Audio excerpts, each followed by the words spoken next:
Good morning and welcome to the third episode of enVista's summer webinar series, Unifying Physical and Digital Commerce. Today we'll be discussing the age of internet giants, friends or foes. Our participating panelists today will be Jim Barnes, CEO of enVista, Brad Finkbeiner, co-founder of Optivations, and Chadwick Hamby, Director of Digital Operations from GNC. Jim, would you like to start off by giving a little background on yourself? Sure. Jim Barnes, co-founder, CEO of enVista, started it back in 2002 with John Stitz. Have built a relatively formidable supply chain and IT consulting firm focusing on both digital and physical commerce. So looking forward to today's presentation and having Brad and Chadwick join us. Brad? And hello, this is Brad Finkbeiner, co-founder of Optivations. Prior to starting this business, I was a client of enVista and ran the global operations for an apparel company called 511 Tactical, and transitioned out of that business a few years back to start up Optivations. We are in business to help our clients understand and improve or optimize the way that they go to market on Amazon and other online marketplaces. So obviously, the topic here today is very close to the core to the work that we do. And hi, I'm Chadwick Hamby. I oversee digital operations here at GNC for the past couple of years. Prior to joining GNC, I was also a customer of Inspire and enVista for several years at both in Phoenix and in Philadelphia. So we have a lot of experience there. And here I have a scope of responsibility for not only marketplaces, but also all back-end functions as it relates to e-com. Great. Well, thank you all for being here today. Just a little heads up on the agenda for today's presentation. We'll go in and start off with the bigger presentation, which you'll hear from Jim, Brad, and Chad throughout. And if we have some time for an audience Q&A, we'll move into that and then end with a few reminders and some closing remarks. So with that, Jim, I'll let you take it away. Great. Hey, we'll keep this really short and brief. So we've already done introductions, like Kaylin talked about. We'll have a few presentations. We want to make this as kind of a working dialogue between myself, Brad, and Chad. Any audience Q&A that you've got, and then closing remarks as Kaylin mentioned too. So with that said, let's kind of get into it. Look, here's what's happening. Retail reality, what we find with most of our clients is they're either thriving or surviving this thing called digital age. And those who are thriving are doing very, very well, I think, based upon more of a customer-centric unified commerce approach.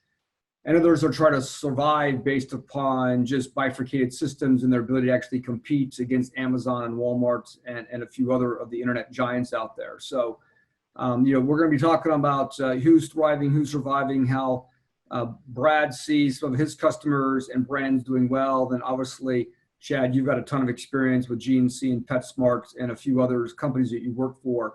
And then really, how are retailers leveraging marketplaces? So how are they actually protecting the brand, driving additional penetration of the brand? And obviously with store comps being flat and digital commerce on growth, I mean, basically folks are looking for different ways to capitalize working capital of inventory and to promote that brand. So, I always like this cartoon that I found one time, probably about 4 or 5 years ago, is the wind at your face or is your back. So, with that said, Brad, do you have any comments or thoughts about some of the things that you're seeing in terms of some of the brands that you find that are really, really thriving today and how they're leveraging marketplaces?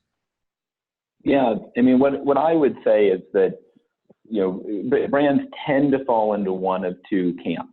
There either are brands who have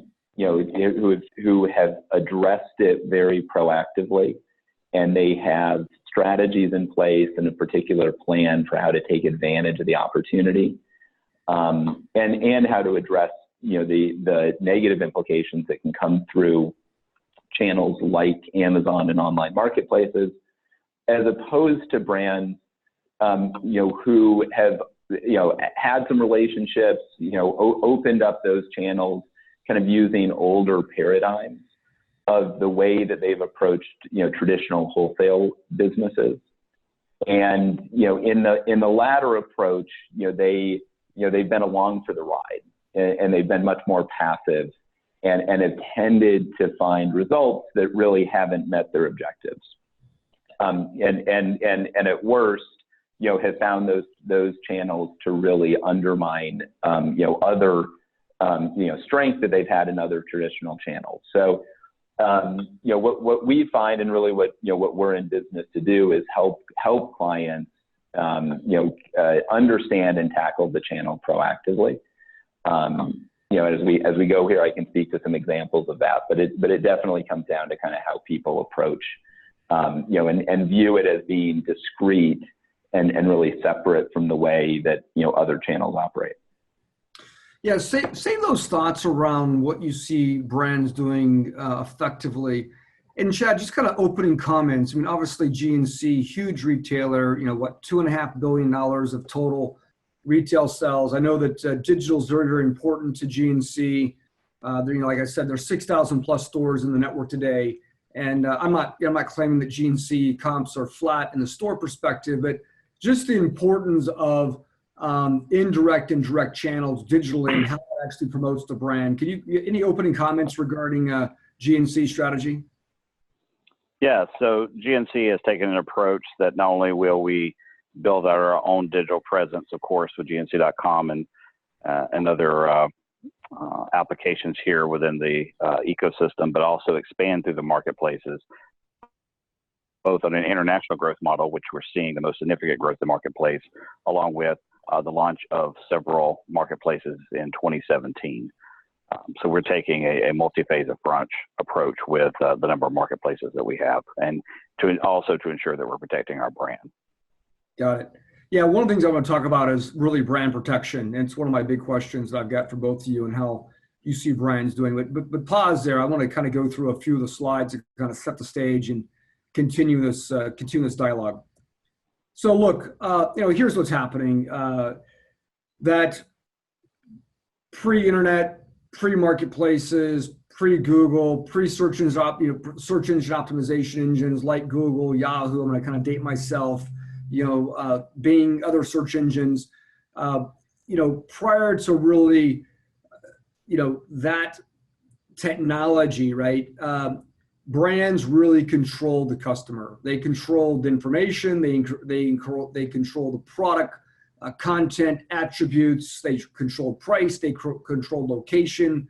They really controlled everything. And the customer really was really a lagger or a follower. Now, obviously, with technology in customers' hands, the technology pendulum has swung where now the customer is in control. The customer actually can price shop you, they can showroom you, they can get product details and product information. Reality is I tell most of our retailers the customer is actually smarter about your brand than you are, just because of all the public information that sits in all the domains. And so it's no longer about brand access. It's really about delighting the customer and managing the experience and the expectation post-purchase as it relates to that experience with that particular customer. So I don't know, I'll pause there. I mean, Chad, do you see anything in terms of, the fact that I can go get GNC product on Amazon, I can get it through direct channels, I can get it at your store? I mean, your thoughts about how educated your customers are, and is my thesis around the customer being more in control than you are? Is that a fair statement or not? Oh, that is absolutely a fair statement, and that's one of the reasons we continue to expand the marketplaces, because customers today demand for us to be where they want us to be versus us limiting to them where we want the single channels. Yep. Brad, any comments about this particular thesis or my thoughts here? Yeah, I agree with you. Some recent reporting I've seen has stated that there are, over 2 million brands representing Amazon, kind of on the U.S. platform. And when you think about that, it's staggering, for that breadth. And obviously most of those are not, they're not sellers, or, they're not products that we would all consider to be brands in the more traditional sense. Right. But it shows that the platform is open. It's open for relatively unbranded manufacturers to come to market and compete, on a pretty level footing with other very established brands. And it really does put consumers in control. Yeah, it's interesting you say that. I've got a client, we at enVista have got a client called Walker Edison. I've been fortunate enough to sit on their board, most recently, no longer on the board today, but nobody's heard of that particular brand, right or wrong. But in terms of their go-to-market strategy, they're in a particular vertical around furniture, and they're killing it. I mean, they're absolutely making payday with a particular product function category within both Amazon, Wayfair, Walmart today. They've got good product development, but you've never heard of that brand. So it's interesting. You talk about the 2 million brands you never heard of. Here's an instance where Walker Edison, when I say Walker Edison, people go, who, what? I'm like, look, they're shipping 3,000 to 4,000 parcels a day of what we call case good furniture through both FBA and through other indirect channels. So it's a great success story. So it is amazing that people have elected to use marketplaces. They have no marketing dollars. They don't spend any money on marketing. Granted, they do spend money on promotions through basically price discounting through the marketplaces, but their staff is relatively small. Most of their efforts are really in product development and their supply chain and their technology to make sure that they rank high and they deliver based upon the SLA. So that's an interesting a stat that I had no idea that there's over 2 million brands a day in these open marketplaces, especially for Amazon.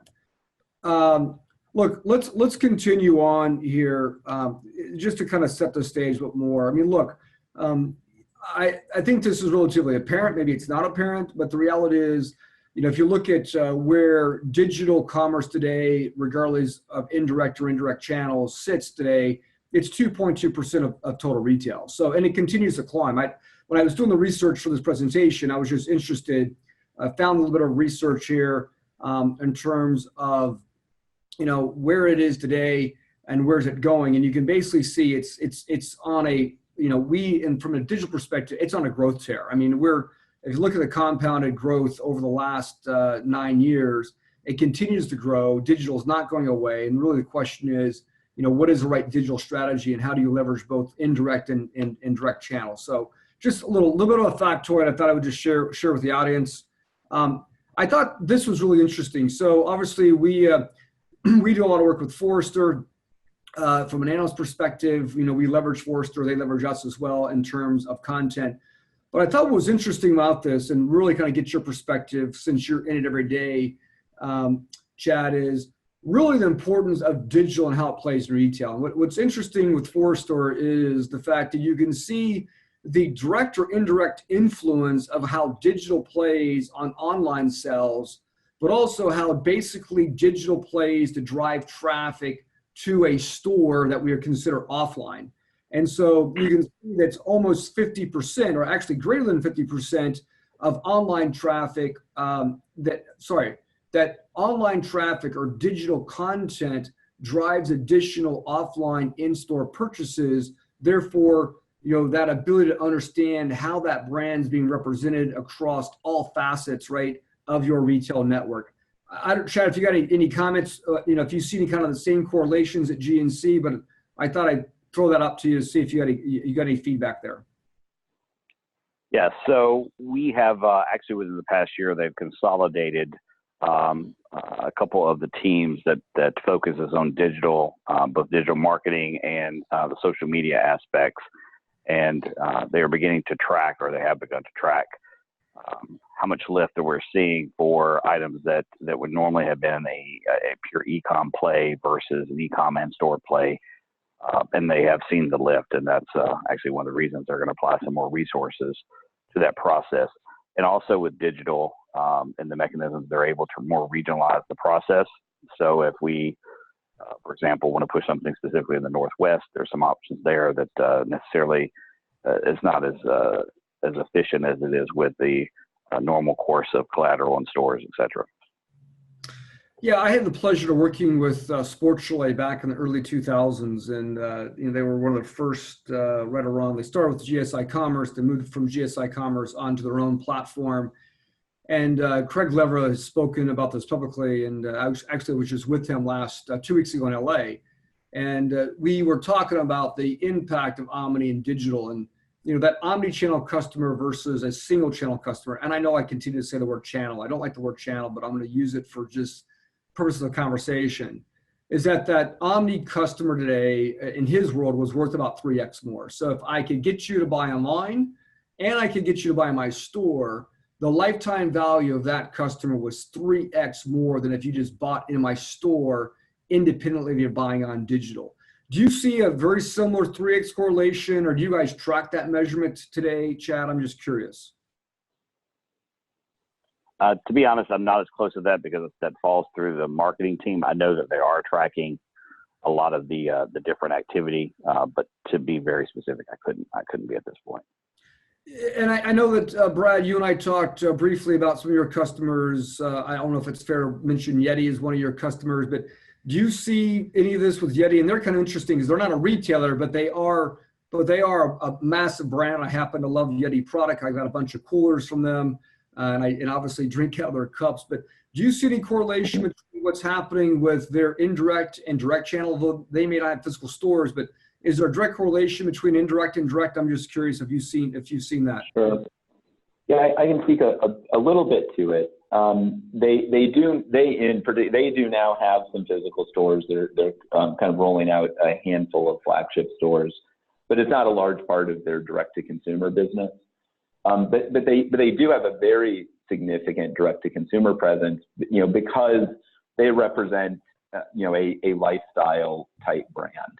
And as such, the consumer engagement that they have with consumers is a very important part of their value proposition. And in this case, they view Amazon and the Amazon Marketplace as part of their direct-to-consumer business. They believe that that's an important channel where consumers want to shop. Consumers are making preferences about how they want to get access to brands. And they've chosen to make sure that they really play and dominate in that space. So they view it as being complementary to their rest of their D2C business and their Yeti.com presence. We agree with that. We think that there are tools and ways that that we can help them capture the consumers who are shopping on Amazon, and make sure that then as they establish a longer life cycle with that consumer, that the consumer can then choose to go back to Amazon, or they can choose to go to Yeti.com. And there are ways that we work to help migrate consumers from participating on the marketplace to then moving over to participating more directly with the brand on their own.com. Got it. Thank you. So look, this is a little factoid. Actually, I stole this from you, Brad. This is interesting, right? And where I'm going with this is that, I was very curious by this particular data point, where most shoppers today online, in terms of their overall wealth and household income, it's a high percentage of those that have $100,000 or more in terms of household wealth. And you would expect. I mean, you look at it and you go, okay, well, no kidding, Sherlock, right? I mean, obviously, if you've got less household income, you're not going to be shopping as much online, right? Obviously, you can't afford it.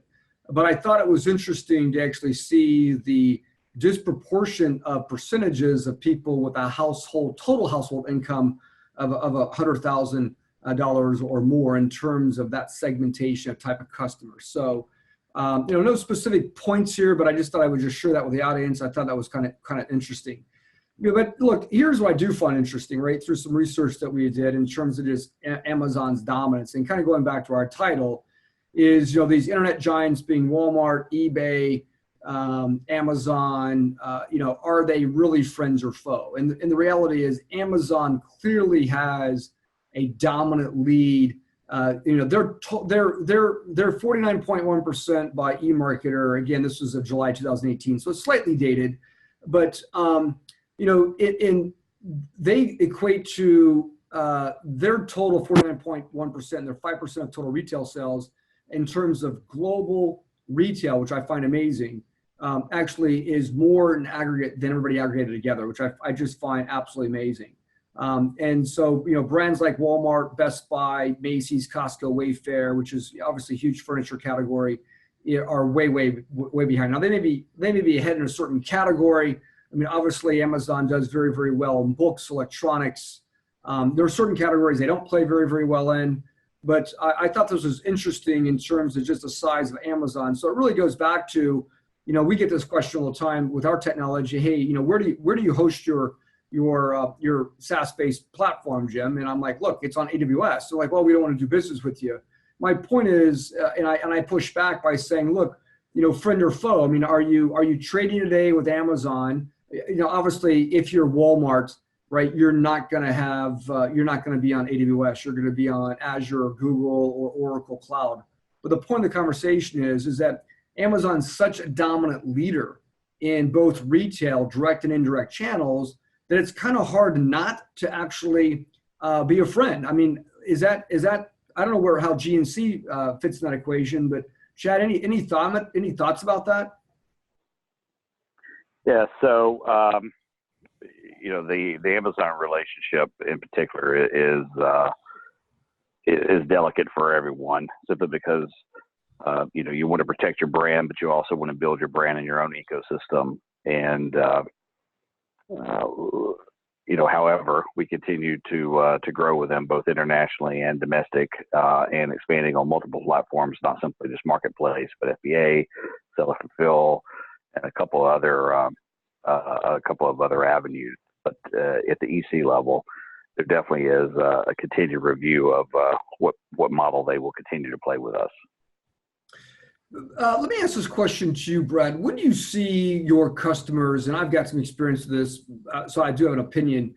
Obviously, it's truly about the buyer and the category manager within the marketplaces, right? I mean, all of them have buyers and merchants within their own organizations. Amazon's got category managers, Walmart's, eBay have got category managers for sellers. So you're having to, it's still different than the old days. You show up at Bentonville, you got your product, you're trying to sell it in the store. Same concept today is happening, but it's now happening virtually with a virtual buyer and planner that you may never see before, that really controls what they want on their site, right, from a seller perspective. But what my question is, where do you see where's the inflection point from going just to a seller model online to really going to FBA, right? I mean, what is it? Is it purely volume based? Is it economic based for them? I mean, can you share any thoughts around going FBA versus just basically being a seller online? Are you kind of asking about, Amazon, thinking about whether they believe a brand should be supported 1P versus 3P? Yeah, exactly. Or more from the brand's perspective? Yeah, more from Amazon's perspective. Okay, good. Yeah, and then I'll follow with a small perspective from the brands, kind of from the brand side. But Amazon is a quickly changing model and ecosystem. Within the last year, Amazon's made some very significant organizational changes to consolidate their vendor and seller teams. So it used to be that they enjoyed having competition between the vendor central side and the seller central side, and that those two organizations kind of rolled up independently all the way up to the senior level. And now there was a departure of the person who ran the seller team, and they ultimately collapsed those two. So there no longer is an organizational difference between kind of the 3P and 1P models. But what we found is that Amazon does have an interest in kind of what products and brands they support 1P. They've gotten a lot more focused on items that are really efficient and profitable for them.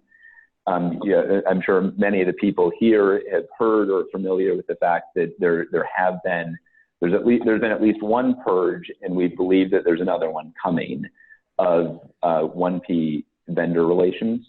So, and we kind of the consensus is that if you were doing less than $10 million worth of 1P business, and you didn't have a vendor manager, and there are a lot of brands out there who are selling into 1P that didn't have an actual relationship. And if you fell in that category, you were likely to be part of the group that were terminated.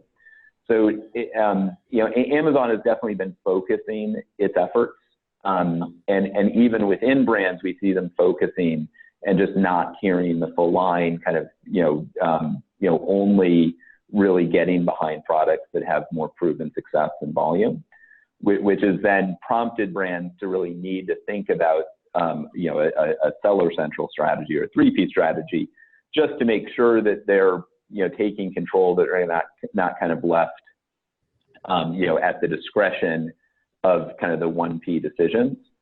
And most of those are really made by, the kind of the algorithms and the machine learning techniques that exist in the company. It's always striking to us how little direct influence and control the actual vendor managers have in terms of inventory levels, the items that are carried, most of the elements that are really important in what most of us consider to be that buyer relationship. That type of discretion and control just doesn't exist within the vendor managers. Got it. So Chad, real quick question. With respect to GNC, I'm just curious, I don't know the answer, but I think this is interesting. I mean, obviously, are you doing both models where you're doing FBA and you're also just doing direct drop ship for them as well? Correct. Okay. And what, and just, is it, and we have pure, and then we also have pure marketplace. Pure marketplace as well, right? And is it pure, as a brand like GNC who basically has GNC branded product today? I mean, I'm a GNC consumer, so thank you for that. I appreciate that. Is it a gross margin play? I mean, what's the decision, what's the decision between, marketplace versus FBA versus drop ship today? Are you in control or are they in control? I mean, walk us through kind of the dialogue, if you don't mind. How those strategies actually determined? Right. So we're in control from the standpoint of what we push to FBA versus what we would consider still seller fulfill prime. It's really, for us, it's around inventory investment and the strategy around that process for which way we're going to flip the channel. And then the marketplace allows us a avenue to sell lower margin items that necessarily wouldn't have the same impact, from an FBA or seller fulfill prime. But we make the decisions of which channel, which marketplace that each item sits on. Got it. Okay. Well, good. I think we've exhausted that, and I appreciate you guys' insights. This is actually, I took this from you, Brad. So thanks for basically allowing me to plagiarize some of your content. So it was interesting is just the importance of marketplaces for brands. So do you, any insights into, how brands today, protect themselves, go to market with marketplaces being either Walmart, Amazon, Jet, obviously Walmart ended up buying Jet a few years back. But your thoughts about just their go-to-market strategy and what's important for that brand. As you can see, the amount of retail that's actually happening in marketplaces compared to, let's say, 2016. It's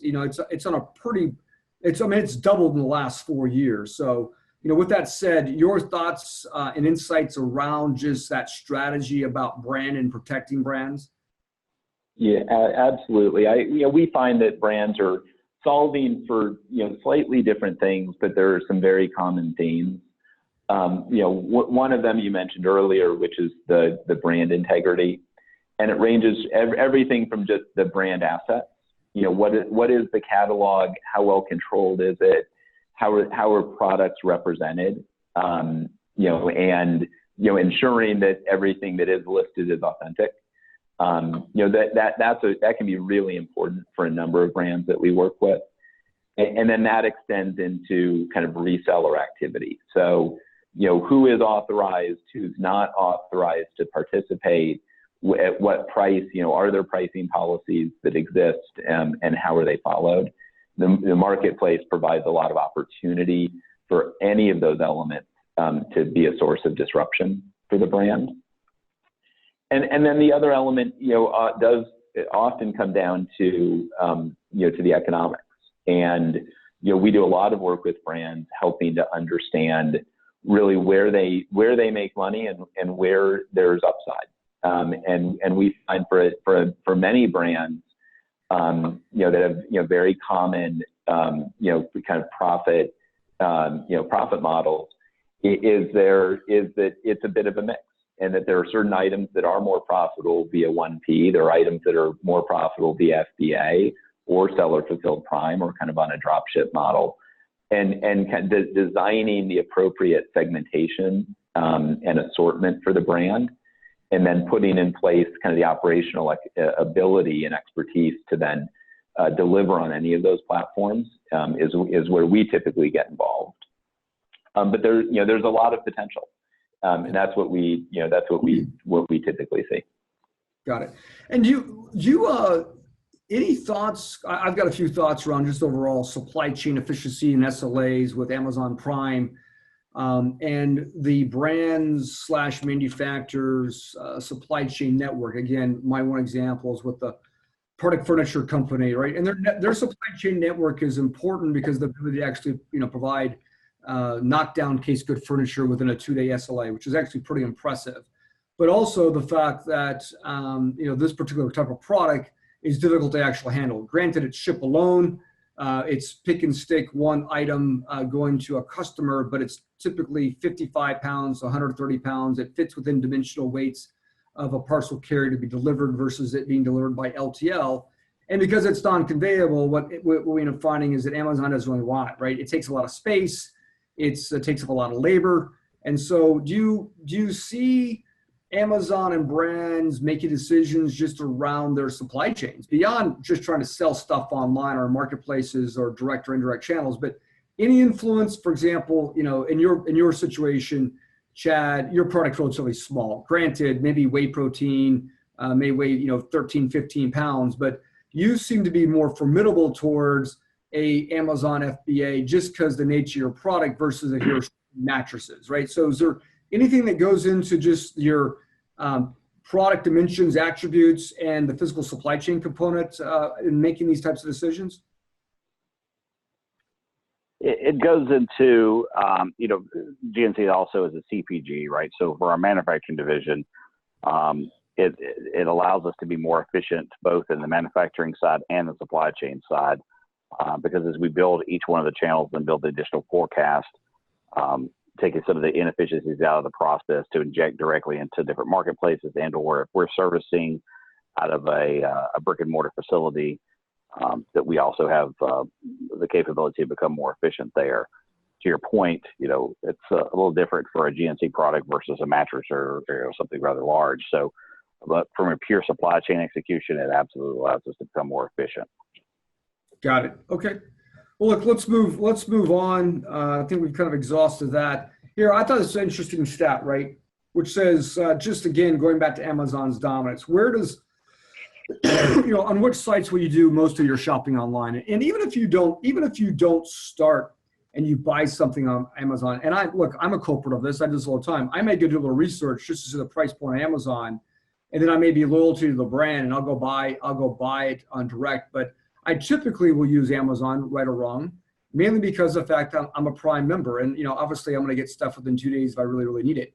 How does that play into you guys' thinking, Brad and Chad, around the mindset about how Amazon's done such a great job with time compression, right? And they're really competing on time, and how much of that time compression really gives them a nudge compared to other providers that may not have the ability to deliver something within 2 days. Any thoughts around that? What I would say, I'm sorry, go ahead, Chad. No, all I was going to say is we definitely see the downward pressure from our customer base in their communications and their level set of expectations around simply, even from the timing and notifications where the order is shipped to what the expectation is for delivery, which is then of course putting pressure on us with our traditional carrier base and making decisions that we will have to be more creative as we enter to compete.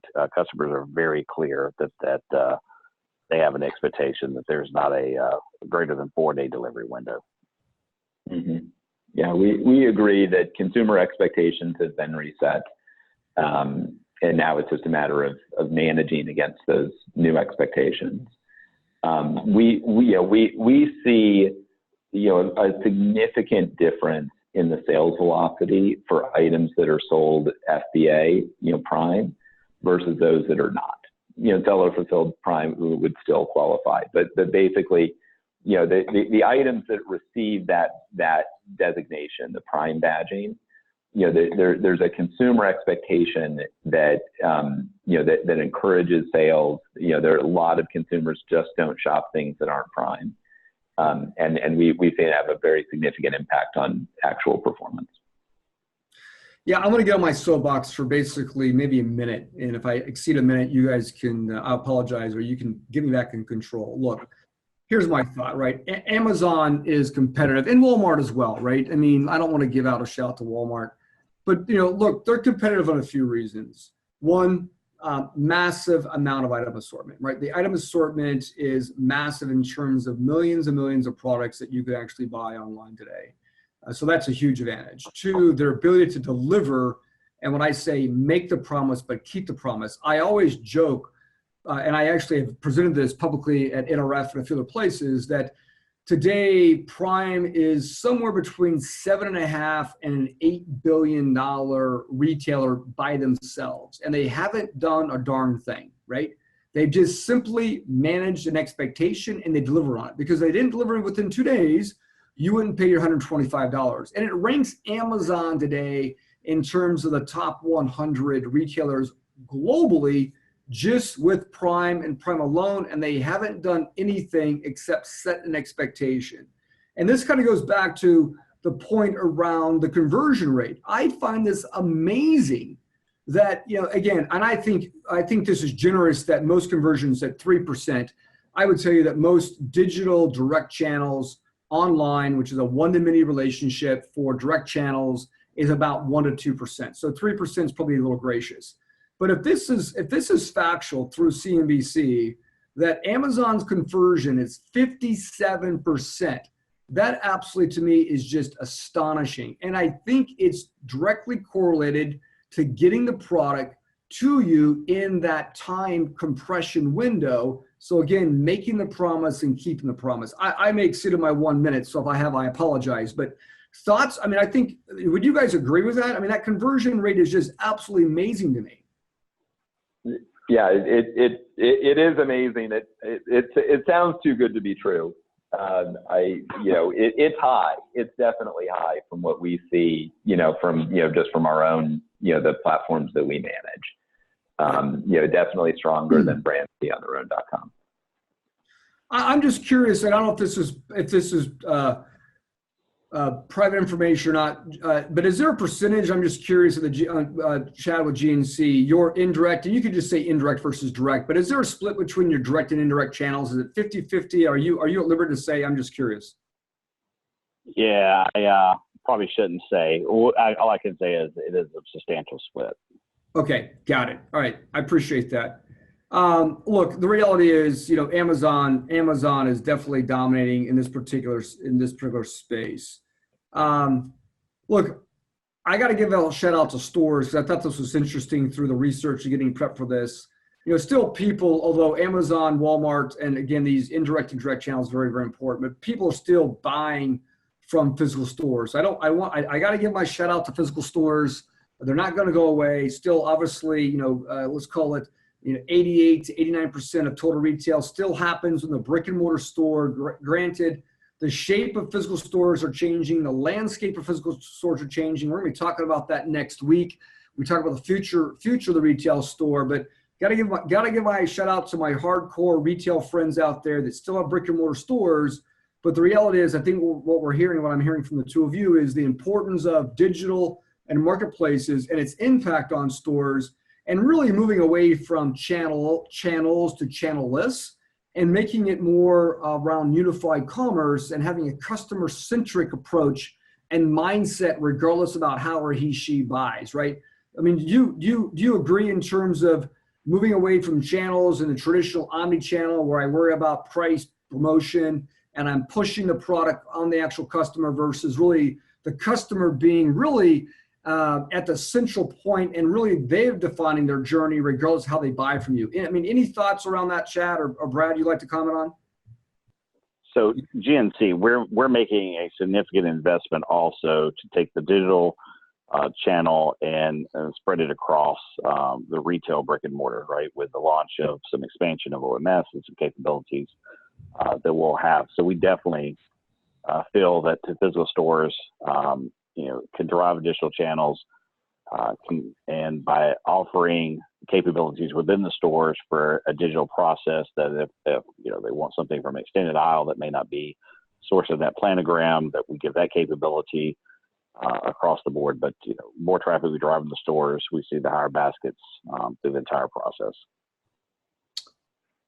Yeah, we primarily want to make sure that, just from a brand integrity, from a price integrity standpoint, that depending upon the brand's pricing policies and strategies, that it becomes much more difficult for consumers to simply find a cheaper item on Amazon. That ultimately supports the consumer's ability to shop in store versus online without needing to want to experience it in the store but buy it online because somebody's undercutting the MAP price on Amazon by 10%. Let me ask this question to you, Chad. I mean, I'm assuming you're worried about price erosion. You're right. You're worried about maintaining a price. The price that you promote on your own digital website through a direct channel versus indirect, I'm assuming, is it the same or is it different? I mean, how do you protect that to ensure that you're not driving all the traffic to, let's say, a marketplace because I can just find the product cheaper?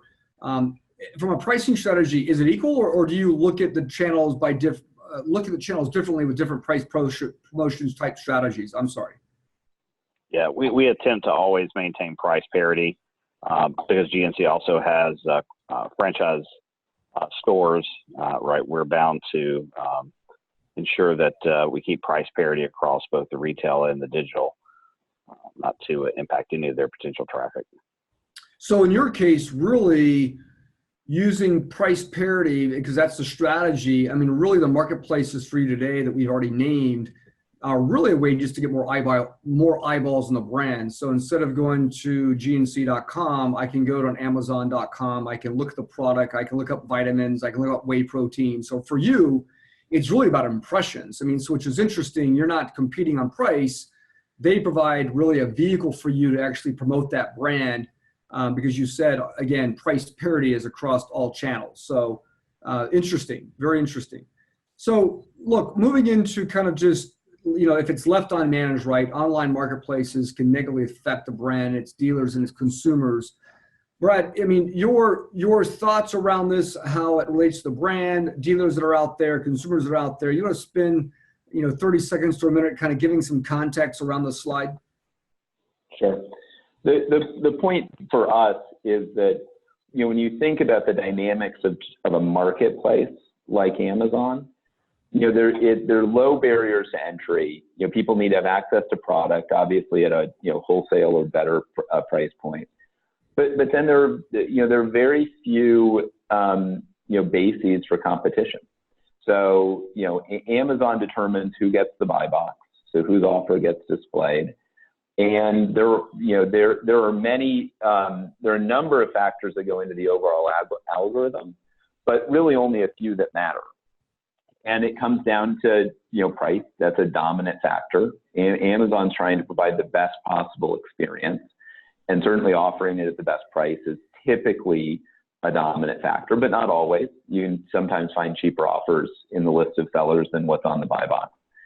Inventory position and fulfillment is another one. So FBA sellers, or at least prime sellers, will get the buy box over others. Other things being equal, and then it gets into other factors. But the point is, there aren't that many levers, and so it drives a lot of price competition. Ultimately, those things in the openness of the marketplace can really degrade the brand assets. It can drive a lot of disruption for in terms of pricing, which in essence, the dealers who play by the rules are the ones, that are most likely to lose. And consumers win in the short term because they can get items a bit cheaper than they would otherwise, but they don't necessarily win in the long term. And it can be a bit of an unsustainable model for a lot of brands. When you say that, I caught that comment, Brad. When you say that dealers that play by the rules end up having a large disadvantage, could you just dig deeper into that, more exploratory? What do you mean by that? Sure. So, for many brands where there are pricing policies in place, whether it be a MAP policy or an MSRP policy, reseller agreements, or at least an online reseller policy that restricts or defines the markets in which dealers are allowed to sell. Those are set up by brands to provide kind of a level playing field. And and in our context, we find that those policies are usually constructed to then make sure that only designated people are allowed to participate on a marketplace, and therefore the people who do so are doing so kind of under a set of guidelines. And that's great. And if everybody plays by those rules, then the channels that that dealers were set up for, whether it's their territory or their particular website, they're able to optimize and manage that. If those rules aren't followed, then it's a race to the bottom, because the primary lever for them to compete is price, and that's ultimately the one of the primary items that starts to really undermine and degrade the brand. Yeah, good call out. Before we get to this next slide, it really elements Amazon's successful channel for execution, and just kind of some things to think about around primary objectives and then program execution to be successful on Amazon. And I would assume this really goes to any marketplace out there. Two thought bubbles that I've got. One is, what's stopping retailers to basically creating a conglomerate of their own marketplace? So for example, if I'm an apparel retailer, fashion, taking the top 100 apparel retailers and creating my own conglomerate, my own marketplace. And again, it's not hard to do. And when I say that, I don't mean that tongue in cheek. I mean, think about this, right? I mean, Jet.com founders came out of basically Diaper.com within a 2.5-year time period. They built the technology that Walmart's using today for their marketplace. So it can be done. It is being done, and they paid a pretty penny for that. So, I mean, incredible return on those guys' investments. So building a marketplace today isn't overly complicated. There are providers out there, there are technology providers out there that actually can do this today. What's stopping a bunch of retailers getting together and saying, look, let's go compete against Amazon, right? We've got the product. We've got the brands. Let's go create our own marketplace and share in the revenue. I mean, is that a crazy idea, or again, shoot holes in my thoughts, guys? When you say retailers, are you thinking about brands, coming together and establishing that type of market? Yeah, absolutely. Yep. Because you've seen like Moose Straw do that in the sports and outdoor space. That they were bought up by Walmart as well. They then tried to curate, kind of a shop in shop, if you will, on Walmart.com. That they got met with a lot of resistance. It is a dynamic space. I wouldn't be surprised if there are people who look to do that. I can envision some segments where I think it could lead the way. Luxury goods is a good example, given the counterfeit problems. So I could envision a set of, luxury handbag manufacturers, brands who could come together and do that successfully. Right. But it's also then, Chad, I think your perspective would be helpful, because as you think about it from a branded perspective, obviously, you'd really want to be driving, that the consumers that would go to that marketplace. Ultimately, you really want them over on your .com. because if it's a closed marketplace that's limited and run by the brands, there's not going to be the same type of reseller dynamic. It's not going to be open to a bunch of resellers who then would compete aggressively on things like price. Yeah, good. You make a good point. The second thought I've thought of is that not brands, and it could be brands as well, but really brands and retailers using marketplaces for liquidations. I just literally had a perspective come across my desk this week. I'm not privy to tell you who it was, but just really buying product, right, discount wise through liquidation, and then creating a liquidation marketplace, which I thought was quite interesting, right? And so are you seeing anything around using marketplaces strategically to get rid of what I call NPI, non-productive inventory, and to use that working capital? So instead of promoting it through a hard market, let's say 15% or 50% in a store to get penetration, you're using the marketplace as a way to liquidate product. Right? Are you seeing any of that today, Brad or Chad? We leverage just the pure marketplace for that in some cases, absolutely. And also the agent affiliate marketplaces, we also leverage using that same model that says, we have a discontinue, we're going to have relaunch and a way to move inventory, absolutely, versus paying all the supply chain costs to push to stores, absolutely. Yeah, we agree. We think it can be a great kind of closeout and liquidation channel if used effectively. So if you think about this, right, I'm going to get on my second soapbox, but I'll be 30 seconds or less on this one. Look, here's my opinion. Here's my opinion for this group and the audience. We are moving from a one-to-many to really a one-to-one network as it relates to delighting the customer. And so when I say literally buying anywhere, fulfilling anywhere, you're building a network that's managing the item, managing the inventory, managing the price, managing the payment, assuming it's direct. If it's indirect, you obviously don't manage the payment. But be able to take an Amazon order and ship it from a store.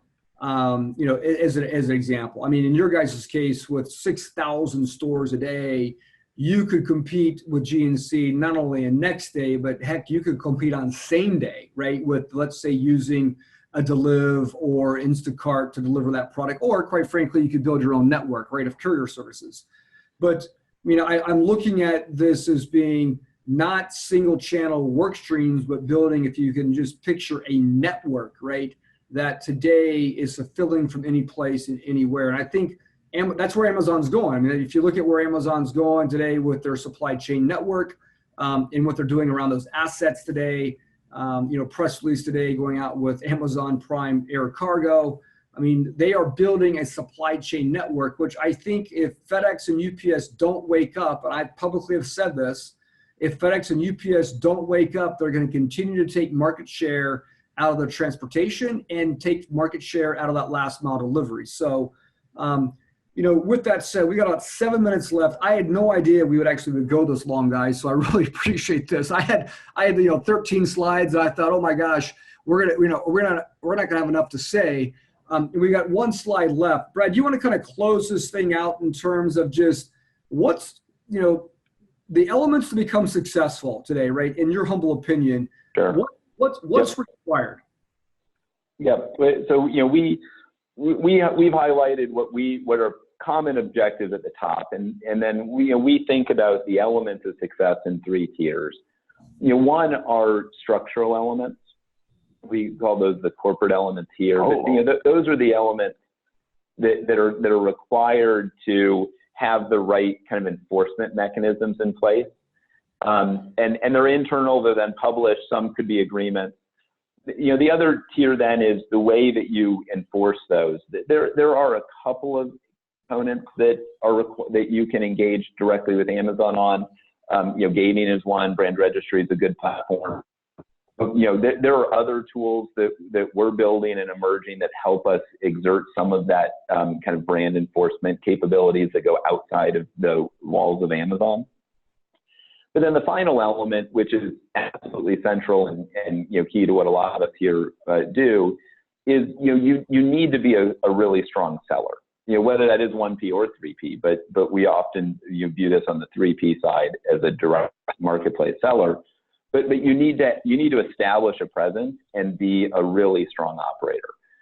Yeah, I'm sure Chad can speak to that. It requires a lot of expertise, requires strong operations. But the point is, you can't just shut down other people on the marketplace and then kind of have it operate in a void.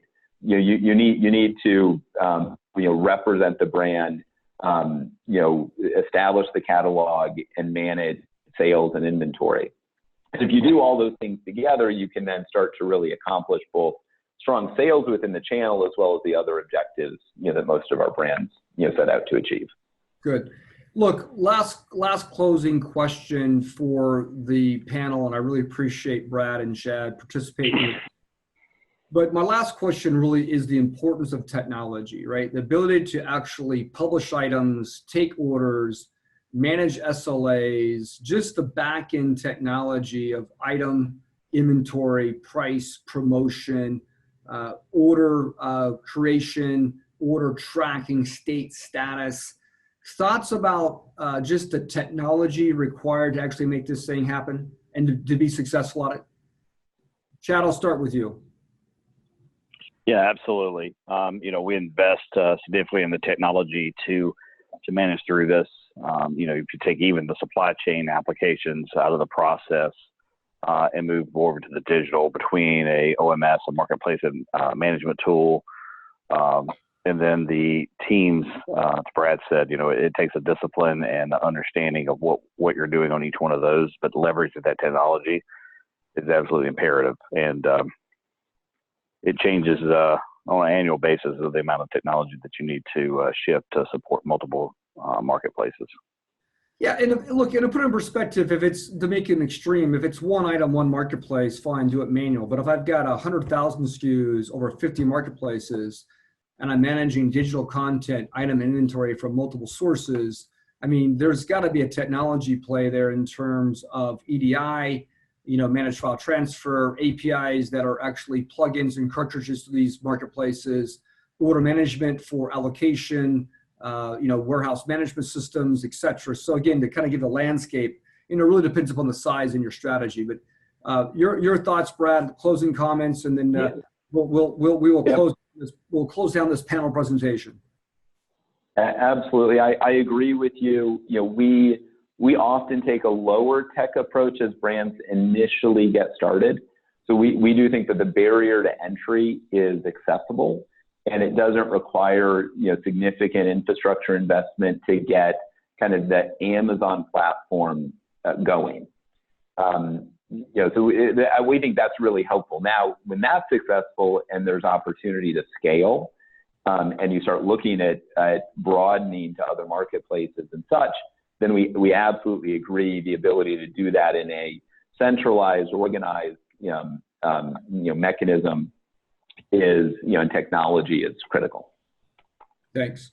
So look, I'll close here, guys. Future retailers, right? Retailers are unifying commerce with a customer-centric focus, and our passion are, they're doing these particular things, right? They are managing brands and understand the role of marketplaces. They're removing integration barriers. We talked about the technology component, right? They're in real time or near time with their customer and adding value both pre and post, basically what I call purchase expectation management. Leveraging predictive analytics, just not historical, but what have I done versus what should I be doing? And then really manage the lifetime value of that customer. So, every customer right now isn't one-to-many, but every customer is one-to-one. And so again, just what we're seeing today in the future retail, and this goes without saying, it is about people, it is about processes, it is about technology. I love what you said, Brad, about knowing what your strategy is. I mean, obviously, Chad, what you're doing at GNC is, have a plan, work the plan, select technology that fits and is agile depending upon what your overall objectives are, and marketplace integration. But the other thing too is, look, ask for help. There's a lot of people out there that have been doing this. If you've not done this before, or if you're struggling, or if you need help, again, don't be afraid to actually ask for help. So, with that said, we've got a minute left. Sorry, Kaylin, from a Q&A. I didn't think for a second we would actually have this conversation go this long, but I'm glad that we did. I think it's been a very, very formidable conversation dialogue. I want to thank Brad for your content and your expertise. The same thing to you, Chad. Really appreciate your insights and all the goodness that you bring. So again, I just want to say thank you to you both. Thank you. And then, Jim, if you want to flip to that next slide real quick, since we ran out of time, there is some contact info here for all three of you in case anybody on the call has some follow-up questions. Feel free to reach out. Thank you, everyone. Appreciate your time, and we'll look forward to hopefully seeing you on the next one.